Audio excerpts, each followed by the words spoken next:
एक अंतराल के बाद चल रहे क्लासेस में, और आज हम लोग पढ़ेंगे भारतीय संविधान। सबसे पहले भारतीय संविधान के भाग एक, भारतीय संविधान के भाग एक के बारे में पढ़ेंगे। देखिए, भारतीय संविधान में जो मौलिक रूप से थे वो 22 भाग थे भारतीय संविधान में। बाद में विभिन्न संशोधनों के द्वारा ये भागों की संख्या जो बढ़ी ना 25 हो गई। लेकिन यहाँ पर ध्यान रखना है कि भाग 23 और भाग 24 भाग 25 नहीं हो गए 22 में, या इससे पहले के जो भाग थे उसमें उपबंध बढ़ गए, अनुभाग बढ़ गए। तो अगर आपसे आज भी क्वेश्चन होता है कि भारतीय संविधान में मौलिक रूप से भागों की संख्या कितनी थी, तो आपका जवाब 22 ही होता है। यहाँ पर ध्यान रखना। आज हम लोगों को भारतीय संविधान के भाग एक के बारे में पढ़ना है। देखिए, भारतीय संविधान का जो भाग एक है ना, वह भारत के संघात्मक संरचना का वर्णन करता है। भारत के संघात्मक संरचना का वर्णन करता है। संघात्मक संरचना। अब यहाँ पर संघ की संघात्मक संरचना की जब बात करेंगे तो यहाँ पर दो प्रकार की चीजें होंगी। एक भारत होगा और दूसरा भारत में जो संघ चूंकि भारत है इसमें उपस्थित राज्य होंगे। तो भाग एक के अंतर्गत जो मूल रूप से अनुच्छेद की संख्या है वो 1, 2, 3, 4 और 5। तो सबसे पहले आप लोग भारतीय संविधान के भाग एक के अंतर्गत जो अनुच्छेद है 1 से लेकर 5 तक उसको लिखेंगे। तो सबसे पहले आप देखेंगे कि भारतीय संविधान के भाग एक के अनुच्छेद 1 में क्या है। भारतीय संविधान के भाग एक के अनुच्छेद 1, तो यहाँ पर एक आउटलाइन हम इस तरह से बना सकते हैं। भाग एक, इसमें कुल जो अनुच्छेदों की संख्या है वह है 1, 2, 3, 4 और 5। कुल मिलाकर के 1, 2, 3, 4, 5 कुल मिलाकर के अनुच्छेदों की संख्या यहाँ पर जो आती है, तो आप 1, 2, 3, 4 तक ही मान के चलेंगे ये अनुच्छेद इसमें आते हैं महत्वपूर्ण रूप से। 1, 2, 3, 4 ये ध्यान रखना है। अब भारतीय संविधान के भाग एक के अनुच्छेद 1 में जो लिखा हुआ है वह India that is Bharat. India that is Bharat which is union of states. यहाँ पर लिखा गया है union of states, union of states लिखा गया है। मतलब भारत संघ का निर्माण राज्यों के, राज्य भारत संघ के अंतर्गत में राज्य जैसी इकाइयां हैं, राज्य जैसी इकाइयां।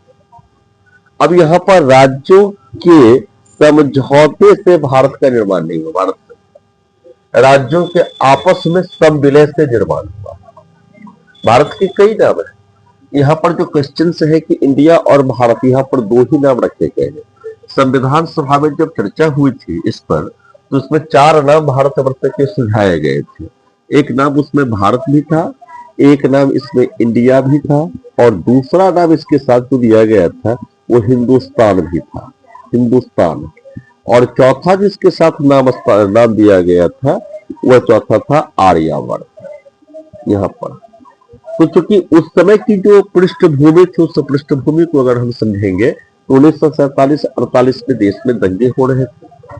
तो हिंदुस्तान और जो अन्य वर्णों के लिए शब्द है उससे मुसलमानों के लिए विशेषकर यह ज्यादा उपयुक्त नहीं लगा।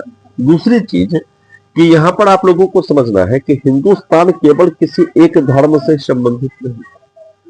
हम लोग सामान्य भाषा में समझ लेते हैं कि हिंदुस्तान में हिंदू का स्थान है, लेकिन आप ऐसे समझेंगे कि भारत में रहने वाले सभी लोग हिंदवी। विभिन्न इतिहासकारों ने उसको इस संदर्भ में देखा है।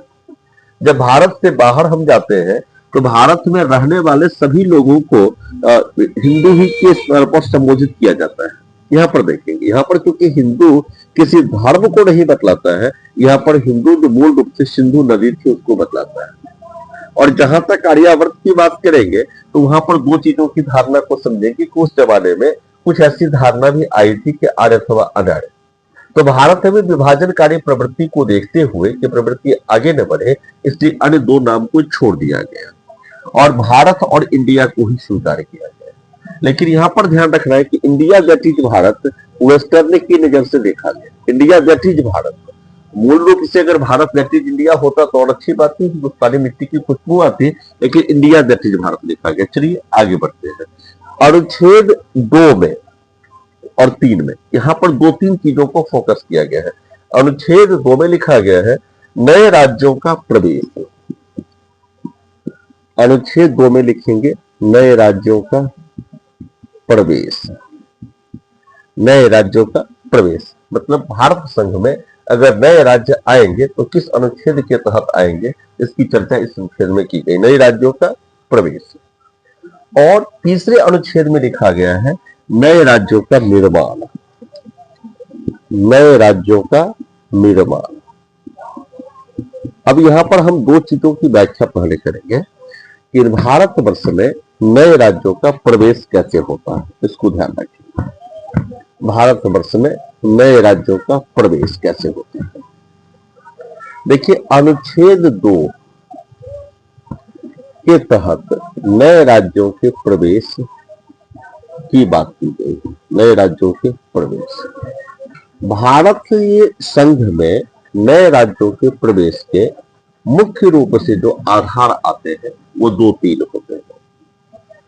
पहला, जब किसी विदेशी राज्य को हम हस्तगत कर लें, विदेशी राज्य को हम हस्तगत कर लें। आप लोग यह मत समझेंगे कि 1950 के बाद हमने किसी विदेशी शासन में भी राज्य को हस्तगत नहीं किया। हमने किया है। हमने गोवा को लिया है, हमने पुर्तगाल को लिया है। हमने पुर्तगाल, गोवा हमने पुर्तगालियों से लिया, पुर्तगालियों से हमने गोवा लिया। उसके बाद आपको समझना है कि हमने फ्रांसिस्को से भी लिया है, तो गोवा हमारे पास का है। तो विदेशी राज्य को जब हम अपने अंदर में कर लेते हैं तो वह नए राज्यों के निर्माण में, नए राज्यों के प्रवेश में आता है। भारतवर्ष में आने वाले सभी यूरोपीय शक्तियों में पुर्तगाली सबसे पहले आए और सबसे बाद में पुर्तगाली गए। आप लोगों को शायद आश्चर्य लगेगा कि फ्रांसिस्को की बस्ती यहाँ पर जो पांडिचेरी थी, हमने आज पांडिचेरी एक केंद्र शासित प्रदेश है, वो फ्रांसिस्को की मूल रूप से बस्ती थी, तो हमने फ्रांस से भी लिया है। हमने दमन और दीव को आज मेरा केंद्र शासित प्रदेश है, वह भी हमने विदेशी शासकों से लिया है। तो यहाँ पर देखना है कि विदेशी राज्यों को जब हम हस्तगत करते हैं तभी नए राज्यों का निर्माण होता है। या आपको ध्यान रखना है कि जब कुछ राज्यों की सीमाओं में, कुछ राज्यों की सीमाओं में हम परिवर्तन करते हैं, राज्यों की सीमाओं में हम परिवर्तन करते हैं तभी नए राज्यों का निर्माण होता है। अब राज्य की सीमा में परिवर्तन करने का जो टर्म है उसको व्यापक रखेंगे आप लोग। नए राज्य की, कुछ राज्यों की सीमा में जैसे एक बड़े राज्य को हम छोटे छोटे राज्यों में बांटते, भारतवर्ष में ऐसे कई उदाहरण आए हैं जब एक बड़े राज्य को छोटे राज्य में बांटा गया है। आपने 1905 में बंगाल विभाजन को पढ़ा। 1911 ईस्वी में जो उसमें 1911 ईस्वी की बात, हमारे पास बंगाल से फिर बिहार बने, बिहार से पुनः 1935 के भारत शासन अधिनियम से उड़ीसा को अलग कर दिया गया। 2000 में जो उड़ीसा अलग होने के बाद बिहार बचा था, उस बिहार से पुनः झारखंड को अलग कर दिया गया। उत्तर प्रदेश, जिसको कि पहले संयुक्त प्रांत कहा जाता था, उत्तर प्रदेश से उत्तराखंड को अलग कर दिया गया। आप जब देखेंगे मध्य प्रदेश से छत्तीसगढ़ को अलग कर दिया गया। आसाम में जो वहां पर देखेंगे पूर्वोत्तर का जो स्टेट था, मौलिक रूप से आसाम था, और आसाम से कई राज्य बनते चले गए जिसे पूर्वोत्तर की 7 बहनें भी कहते हैं। तो भारतवर्ष में पहले एक विदेशी राज्य को हस्तगत करने से, फिर कुछ राज्यों की सीमाओं में परिवर्तन करने से, या एक बड़े राज्य को बंटने से, या आपस में कुछ राज्यों की सीमाओं को लेकर के एक नया राज्य बनाने से, इस तरह से राज्य का निर्माण होता है। तो अनुच्छेद 2 में आप देखेंगे नए राज्यों के प्रवेश के बारे में प्रावधान दिया गया है। अब तीसरा देखेंगे कि अनुच्छेद 3 में क्या है। तो अनुच्छेद 3 के अंतर्गत राज्यों की सीमाओं में परिवर्तन, राज्य की सीमाओं में परिवर्तन, सीमाओं में परिवर्तन, राज्य के नाम में परिवर्तन, राज्य के नाम में परिवर्तन, राज्य के नाम में परिवर्तन, नाम में परिवर्तन इत्यादि पर बल दिया गया है। अनुच्छेद 3 में आप लोग लिख लेंगे कि अनुच्छेद 2 में क्या है, अनुच्छेद 3 में क्या है, नए राज्य लिख लेंगे इसमें, नाम में परिवर्तन। और अनुच्छेद 4 में सबसे महत्वपूर्ण चीज यह है, इसमें कहा गया है कि अनुच्छेद 2 और 3 में जो भी उपबंध लाए जाएंगे, जो भी विधियां बनाई जाएगी, अनुच्छेद 4 के अंतर्गत मैं बता रहा हूं कि अनुच्छेद 2 एवं 3 में जो विधियां बनाई जाएगी, जो विधियां बनाई जाएंगी उसे संविधान संशोधन अधिनियम नहीं माना जाएगा। संविधान संशोधन अधिनियम नहीं माना जाएगा। अब इसको आप लोग समझेंगे, यह क्या है, इसको समझेंगे आप लोग। देखिए, संविधान संशोधन अधिनियम में अनुच्छेद 368 पे है, संविधान संशोधन अधिनियम 368 और 368 में उल्लेखित है कि राज्यों के ढांचे में, राज्यों की संरचना में किसी भी प्रकार का अगर परिवर्तन होगा तो ऐसे विधेयक को संसद के विशेष बहुमत से एवं आधे से अधिक राज्यों के अनुसमर्थन से, आधे से अधिक राज्यों के अनुसमर्थन से पारित होना होगा। अगर भारत के राज्यों की सीमाओं में संघीय ढांचे में किसी भी प्रकार का परिवर्तन होता है। अब चूंकि अनुच्छेद 2 एवं 3 के अधीन नए राज्य बनेंगे, अनुच्छेद 2 एवं 3 के अधीन नए राज्य बनेंगे। अब जब नए राज्य बनेंगे तो वहां पर कंस्टिट्यूट के राज्य की संघात्मक ढांचे में परिवर्तन होगा, या तो क्षेत्र को लेकर के होगा या संज्ञा को लेकर के होगा, मतलब राज्यों के नाम बदल जाएंगे। तो क्या हुआ, संविधान संशोधन होगा।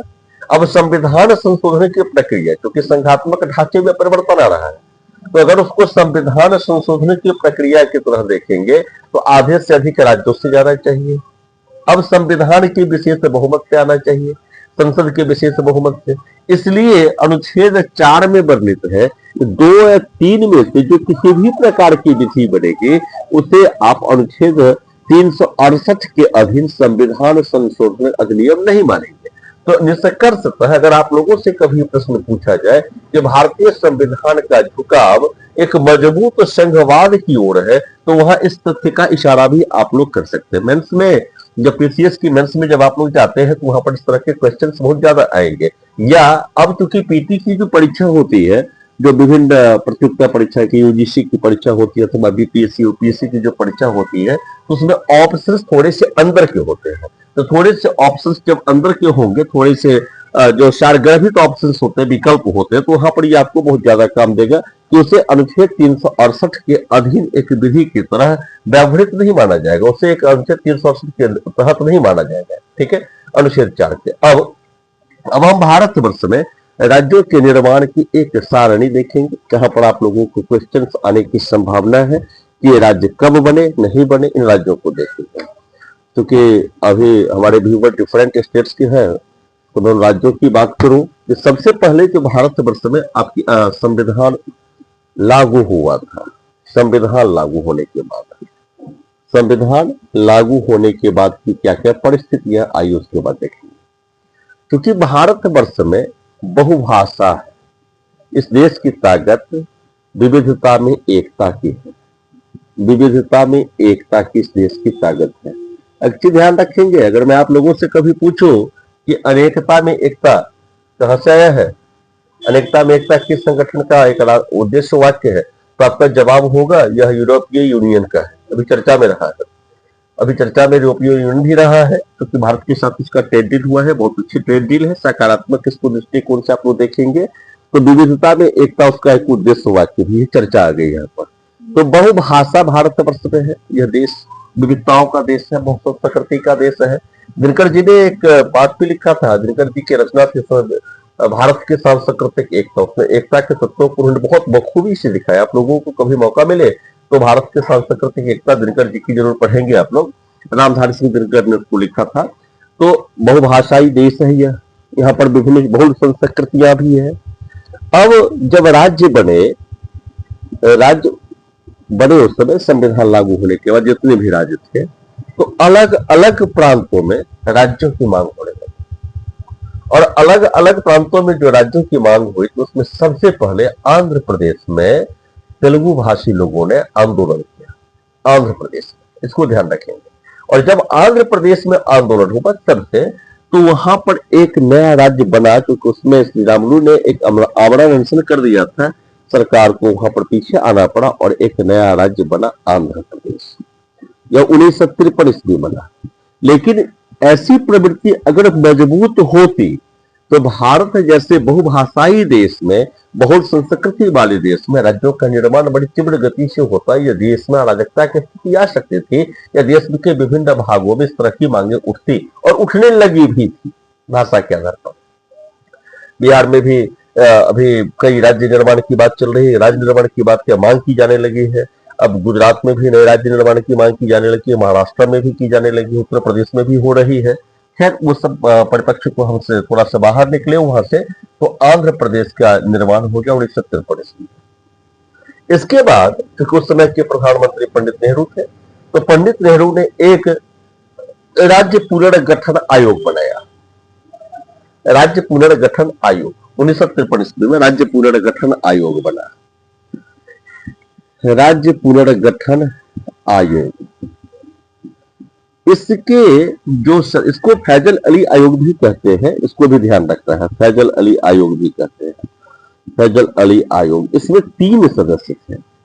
पहला इसमें सदस्य फैजल अली आप लोगों ने देख लिया, दूसरा सदस्य था के.एम. पनिक्कर, के.एम. पनिक्कर, और तीसरे सदस्य थे पंडित हृदयनाथ कुंजरो, पंडित हृदयनाथ कुंजरो, पंडित हृदयनाथ कुंजरो। ये ध्यान रखना है कि तीनों ही सदस्य भारत के संविधान सभा के भी सदस्य थे। तो इसको फैजल अली आयोग भी कहते हैं, कभी कभी इसको फैजल अली आयोग के रूप में भी देखा जाता है, लेकिन फैजल अली आयोग आप लोग देखेंगे।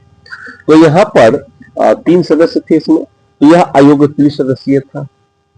इस आयोग ने भाषाई आधार पर राज्यों के निर्माण की मांग को अनुचित बतलाया, भाषाई आधार पर। लेकिन प्रशासनिक सुविधा भाषाई आधार पर, आप लोग ऐसे नोट कर लेंगे, भाषाई आधार पर अनुचित, लेकिन प्रशासनिक सुविधा, प्रशासनिक सुविधा अथवा क्षेत्र की विशालता के आधार पर, क्षेत्र की विशालता के आधार पर राज्य निर्माण की मांग को स्वीकार करती है। क्षेत्र की विशालता के आधार पर प्रशासनिक सुविधा या क्षेत्रीय विशालता के आधार पर राज्यों के निर्माण की मांग को स्वीकार करती है। यहां पर ध्यान रखना है। तो 1956 में राज्य पुनर्गठन अधिनियम भारत के संसद से पारित हुआ, और राज्य पुनर्गठन अधिनियम तो संसद से पारित हुआ, उसके बाद आप विभिन्न राज्यों के निर्माण में जब जाएंगे तो देखेंगे डेट रहेगा 1 नवंबर 1956, 1 नवंबर 1956। आप देखेंगे राज्यों के निर्माण, बहुत राज्यों के निर्माण में मध्य प्रदेश से आप यही देखेंगे 1 नवंबर 1956। बिहार में नहीं देखेंगे, बिहार उससे पहले से अलग है, तो 1 नवंबर 1956 का डेट देखेंगे। तो आपको यहां पर ध्यान रखना है कि राज्य पुनर्गठन अधिनियम के बाद बनने वाला सबसे पहला राज्य कौन था, तो मध्य प्रदेश था, मध्य प्रदेश। यहां पर ध्यान रखना है कि राज्य पुनर्गठन आयोग के बाद बनने वाला सबसे पहला जो राज्य था वो मध्य प्रदेश था, और राज्य पुनर्गठन अधिनियम से पहले बनने वाला राज्य जो सबसे पहला राज्य था आजादी के बाद, वो आंध्र प्रदेश था। तो इस प्रश्न को पूछने की कई शैलियां होती है। इस प्रश्न को ऐसे पूछा भी जा सकता है कि भाषाई आधार पर भारत में सबसे पहला कौन सा राज्य बना, तो आपका जवाब होगा आंध्र प्रदेश। अगर आपसे पूछा जाएगा कि आंध्र प्रदेश की सूचना 2 बार हुई है, तो हाँ, आपका जवाब होगा आंध्र प्रदेश की अधिसूचना 2 बार हुई है, एक राज्य पुनर्गठन अधिनियम से पहले और एक राज्य पुनर्गठन अधिनियम के बाद। ये 2 बार इसको सूचित किया गया है। अगर आपसे पूछा जाएगा जो पुनर्गठन आयोग के बाद पहला सबसे पहला राज्य कौन सा बना, तो आप जवाब देंगे मध्य प्रांत बना था। मध्य प्रांत के बहुत हिस्से और उत्तर प्रदेश के बहुत हिस्से उस समय संयुक्त प्रांत की श्रेणी में आते थे, यहां पर ध्यान रखना है, ठीक है। तो मध्य प्रदेश बना था। आज हम लोग राज्यों के निर्माण के कालखंड को देखेंगे। यहाँ पर दो तीन राज्यों को भी आप लोगों को और समझना है। एक पहले जो हुआ था तो महाराष्ट्र और गुजरात दोनों एक ही थे। महाराष्ट्र और गुजरात दोनों ही प्रांत एक थे। तो 1960 में दोनों प्रांत को अलग अलग किया गया, महाराष्ट्र अलग हुआ, गुजरात अलग हुआ। राज्यों के पुनर्गठन के संदर्भ में एक और रोचक तथ्य यह है कि पंजाब और हरियाणा भी पहले एक ही थे। पंजाब का जो इतिहास रहा है थोड़ा सा जटिल रहा है, विभाजन के एक भीषण त्रासदी को पंजाब ने देखा है। बंगाल और पंजाब ऐसे दो प्रांत थे जिसने विभाजन के त्रासदी को बहुत बहुत करीब से देखा। उसके बाद भी पंजाब में कुछ अन्य उपद्रवी तत्व भी आए। 1980 के दशक में इसको भी देखा गया, इसको कि खालिस्तानी या ऑपरेशन सिंदूर के पाठ्यक्रम में आप लोग इसको पढ़े। ऑपरेशन सिंदूर नहीं, ऑपरेशन स्वर्ण मंदिर में पढ़ेंगे इसको। और 1960 में के दशक में एक और महत्वपूर्ण घटना घटी। 1966 में पंजाब को दो भागों में बांट दिया गया, एक हरियाणा और एक पंजाब। जो पंजाबी भाषा बोलने वाले लोग थे वो पंजाब में रहे बहुलता में, और जो हिंदी बोलने वाले थे, हरियाणवी हिंदी बोलने वाले लोग थे, वो हरियाणा में आए। तो आज हम विभिन्न प्रकार के राज्यों के कालक्रम को भी देखेंगे और उसको लिखेंगे।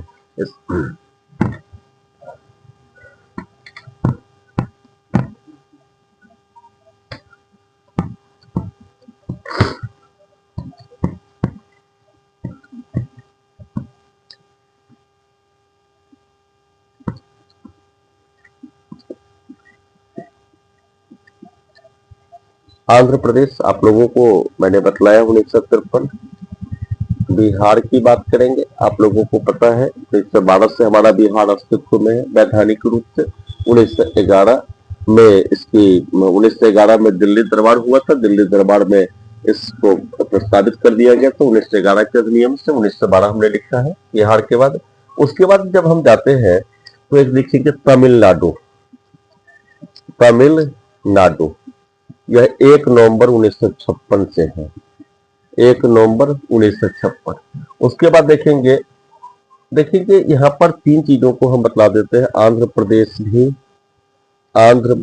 भी, कर्नाटक भी, ये सारे जो राज्य हैं 1 नवंबर 1956 से अस्तित्व में आए हैं। एक बार फिर 1 नवंबर 1956। ये ध्यान रखना है कि आंध्र प्रदेश से पहले भी बन चुका था 1953 में भाषाई आधार पर। राज्य पुनर्गठन आयोग ने उसको पुनः एक बार सूचित कर दिया था। आंध्र प्रदेश और कर्नाटक। एक चीज और देखना है आपको कि पहले यह तमिल भाषाई आधार पर क्यों तमिल था, सबसे पहले मद्रास प्रांत था। यहाँ पर देखना है कि जहां पर कि तमिल बोलने वाले ज्यादा लोग थे। तमिल बोलने वाले लोगों का विरोध किसने किया था? तो आंध्र प्रदेश में। और इस तमिल, तेलुगु और कन्नड़ तीनों को मिलाकर के एक द्रविड़ कल्चर माना जाता है। इसका प्रयोग जनगण मन अधिनायक जय में द्रविड़ शब्द का जो प्रयोग हुआ है वो संभवतः इसी तीनों स्टेट्स को दिखलाने के लिए हुआ है। यहाँ पर ध्यान रखना है आप लोगों को। फिर तमिलनाडु, आंध्र प्रदेश और कर्नाटक, ये जो पहले इसमें जो विभाजन की स्पष्ट लकीर आई है, ये इससे पहले मद्रास प्रांत में थे। और मद्रास प्रांत में जो तमिल बोलने वाले ज्यादा लोग थे तो उसका विरोध तेलुगु बोलने वाले लोगों ने किया था। और इसी तरह बिहार में जब आप जाएंगे तो बिहार में जो दक्षिणी बिहार था उस समय का, उस समय दक्षिणी बिहार में उत्कल, उड़ीसा शब्द का प्रयोग किया है। कवि गुरु ने जो रचना की है उत्कल शब्द वहां पर उड़ीसा को बदलाता है। यहाँ पर ध्यान रखना है। अब जब आंध्र प्रदेश, कर्नाटक के बाद हम अगला चलते हैं तो गुजरात और महाराष्ट्र। महाराष्ट्र एंड गुजरात ये 1960 में विभाजित हुए। 1960 में महाराष्ट्र और गुजरात यहाँ पर देखोगे। अब हम लोग चलते हैं अरुणाचल प्रदेश। अरुणाचल प्रदेश यह 20 फरवरी 1987 को अस्तित्व में एक राज्य के तौर पर आया है। अब उसके बाद गोवा की बात करेंगे तो यह 30 मई 1987 को अस्तित्व में आया है। गोवा की बात करेंगे तो 30 मई 1987 को यह अस्तित्व में आया है। हरियाणा और पंजाब ये दो अलग अलग राज्य के तौर पर जो आए हैं, हरियाणा एंड पंजाब ये दो अलग अलग राज्य के तौर पर जब आए हैं तो 1 नवंबर 1966 को आए हैं। 1966 को विभाजन की लकीरें भौगोलिक आधार दिया जा सकता है, लेकिन यहाँ पर ध्यान रखना है कि पंजाब में दो तरह की चीजें होती थी कि पंजाब में पंजाबी बोलने वाले लोग थे और पंजाब उस समय कृषि कार्यों पर अत्यधिक बल देता था और कृषि ऊपर पर ऐसा लगता था कि हरियाणा के लोग या जो इस बेल्ट के रहने वाले लोग उस पर आधिपत्य कर रहे, इसलिए विद्रोह हुआ था, एक विरोध जैसा हुआ था और उसमें हरियाणा और पंजाब अलग हो गए थे। आज आपका फेमस गुरुग्राम हरियाणा में ही रहा है। तो इसके बाद हरियाणा पंजाब आपने देख लिया। अब हम लोग चलते हैं मिजोरम में, इसको आप नोट कर लीजिए, मिटाएंगे।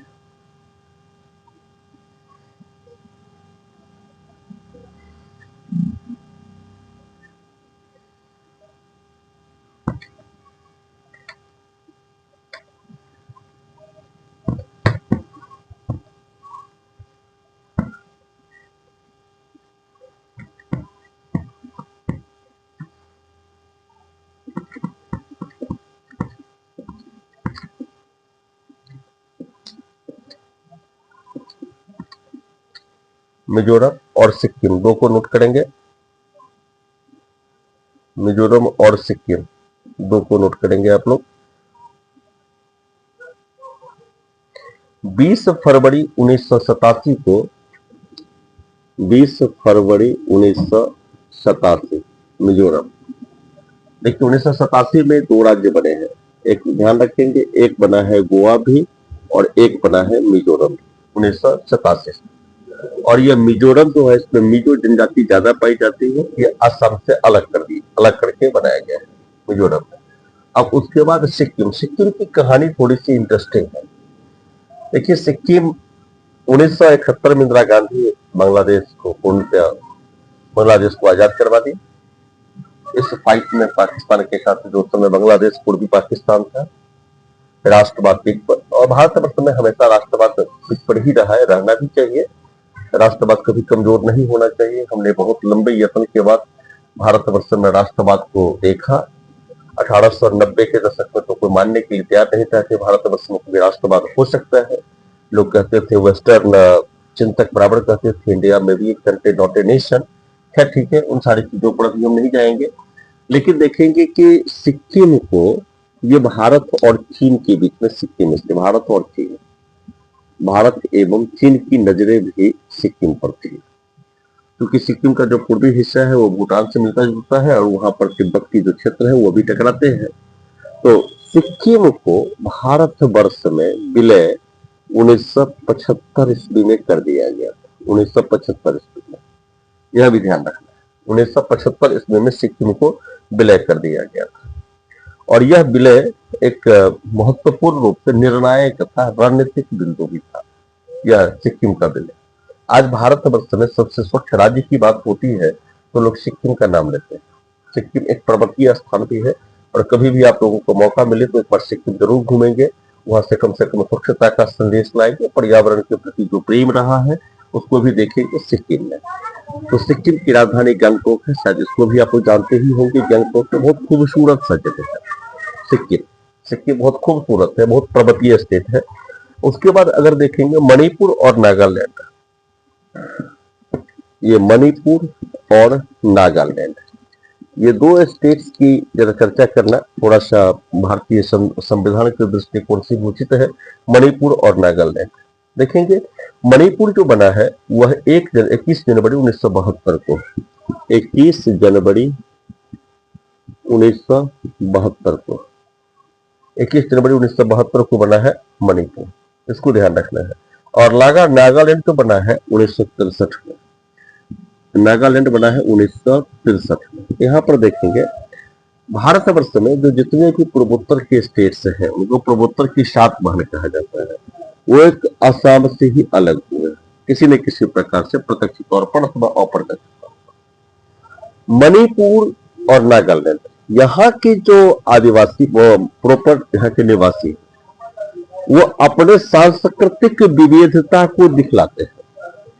इसलिए भारतवर्ष के पूर्वी हिस्से में जो सशस्त्र विद्रोह भारत संघ के खिलाफ रहा वह इन राज्यों में ज्यादा देखा जाता था, मणिपुर और नागालैंड।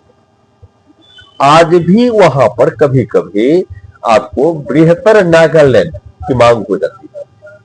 एक बहुत दिनों तक उन्हें उनके सांस्कृतिक संरक्षण के दृष्टिकोण से उनके पास में स्वायत्ता रही, लेकिन उसके बाद भी सशस्त्र क्रांति या सशस्त्र विद्रोह भारत संघ के खिलाफ उस पूर्वोत्तर भारत में हुए थे और आज भी कुछ स्थानों पर दिखलाई पड़ते हैं। जब कभी भी हम लोग आतंकवाद की बात करते हैं तो हम लोगों के दिमाग में पता नहीं कश्मीर का संदर्भ आ जाता है, जम्मू एंड कश्मीर का। लेकिन भारत वर्ष का जो पूर्वोत्तर हिस्सा है, जो रणनीतिक दृष्टिकोण से अत्यंत ही महत्वपूर्ण है, क्योंकि आप पूर्वी एशिया का अगर गेटवे देखेंगे तो आप भारत वर्ष के पूर्वोत्तर राज्यों को देखेंगे जो सांस्कृतिक दृष्टिकोण से भी अपने आप में थोड़ी सी पृथकता चाहते हैं, उनका पृथकता का तत्व भी है। और भारत वर्ष की जो वर्तमान रणनीतिक स्थिति है, भारत एवं चाइना के संदर्भ में बोल रहा हूं मैं, तो वहां पर भी इन राज्यों की एक विशेष भूमिका है। तो पूर्वोत्तर के राज्यों के प्रति भी आप लोग कभी कभी जब यहाँ के मैं हिंदी मैनुअल के स्टेट से लोगों से जब पूछेंगे तो उनका एक टूरिस्ट के तौर पर भी झुकाव भी दक्षिण उस पूर्वोत्तर के राज्यों पर नहीं रहता है, जो कि गलत है। पूर्वोत्तर के राज्य भी बहुत अपने खूबसूरती के लिए प्रसिद्ध रहे हैं। जब आप जाते हैं, आप शिलोंग जाएंगे तो शिलोंग की जो सुंदरता आप देखेंगे तो शिलोंग को समझेंगे कि वैसे ही नहीं कहा जाता है स्विट्जरलैंड ऑफ नॉर्थ ईस्ट। जब आप वहां पर जाएंगे तो कभी जीवन में इस तरह का अगर मौका मिले तो आप लोग वहां का भी टूर करें, देखें शिलोंग। तो मैं यहाँ पर मणिपुर और नागालैंड की बात कर रहा था जो एक राज्य बने। उसके बाद एक राज्य और त्रिपुरा है। त्रिपुरा, इसकी राजधानी आप लोगों को पता है ना, त्रिपुरा की अगरतला है। यह 1972 में एक पृथक राज्य बना। 1972 एक पृथक राज्य बना 1972 में। अब इतने राज्यों को देखने के बाद 3 राज्यों को और आप लोग देख लेंगे, अच्छा रहेगा आप लोगों के लिए। ये 3 राज्य जो भारत वर्ष में रहे हैं इसको देखेंगे। ये झारखंड है, उत्तराखंड है,